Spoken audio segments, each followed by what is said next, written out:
Replacing the door switch on your XO refrigeration unit, part of the XO How-To series. In order to replace the switch, you'll need a small, thin blade flat screwdriver. Before beginning, unplug the unit. The door switch is a plunger type, held in place by plastic clips.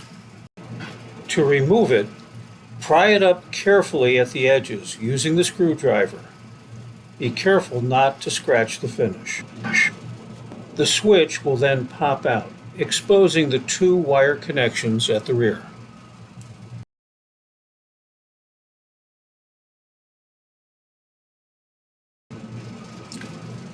Remove the two wires and then reinstall them on the new switch.